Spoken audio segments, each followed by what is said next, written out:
Умирающая от рака супружеская пара не может получить новое жилье более 7 лет. Вместе с детьми им пришлось переехать к однорукому родственнику. Их барак признали аварийным еще в 2012 году. Но руководство деревни Нижний Улу-Елга до сих пор бездействует.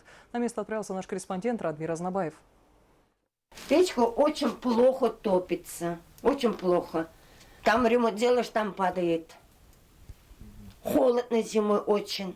В таких условиях приходилось жить семье Игнатьевых-Гусаровых. Супруги более 10 лет болеют смертельной болезнью. У обоих диагноз рак. Альбина и Андрей воспитывают 4 детей. Лечение для них, как они говорят, что-то из ряда фантастики. Ведь путь до Уфы и платные анализы не по карману деревенским жителям, которые иной раз не могут даже вдоволь накормить детей. Их дом трещит по швам, но местные власти на семью не обращают внимания. Помимо войны со смертельной болезнью, с 2008 года им приходилось бороться и за то, чтобы их барак признали аварийным.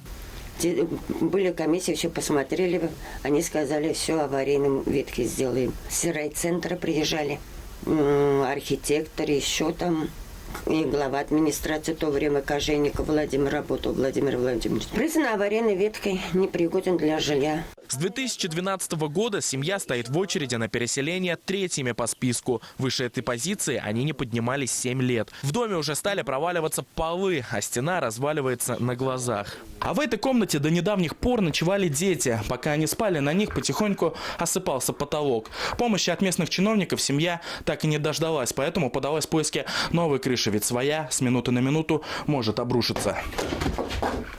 Тогда семья из 6 человек перебралась к троюрному брату Альбины, однорукому инвалиду 2-й группы Олегу Горееву. Сестра о нем заботится почти всю жизнь, и для мужчины это соседство в помощь. У Олега давно умерли родители и другие родственники. Только вот и его дом, несмотря на попытки ремонта, готов развалиться от небольшого толчка. Вот здесь вот, да, вот здесь вот это случай был у меня. Это раз я заходил, что-то хотел взять там, и потолок провалился сразу.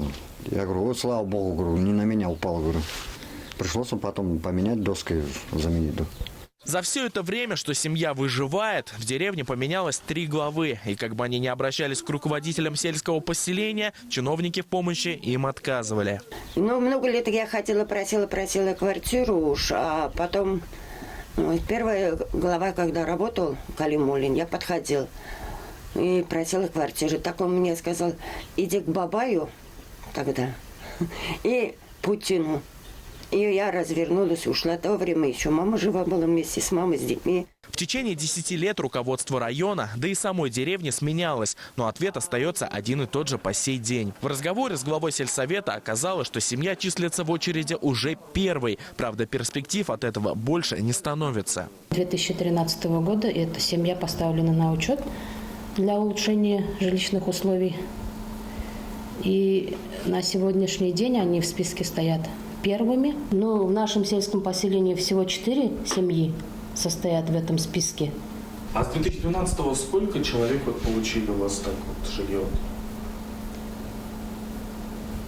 Нисколько не получили. Глава сельсовета добавила, что дома, в которые могли бы переехать Игнатьевы-Гусаровы, в селе нет. Полуразрушенный барак, который покинула семья, был рассчитан на 3 квартиры. Из 11 человек, прописанных в том доме, остались только 3. Альбина Федоровна, ее муж и их 14-летний сын. Остальных в живых уже и не осталось. Сейчас главный враг для семьи Игнатьевых-Гусаровых – это время. Супруги боятся, что не успеют дожить до долгожданного новоселья, а их дети так и останутся без крыши над головой. Радмир Азнабаев, Азамат Мухамедшин и Азат Тузбеков. Новости. Ермекеевский район.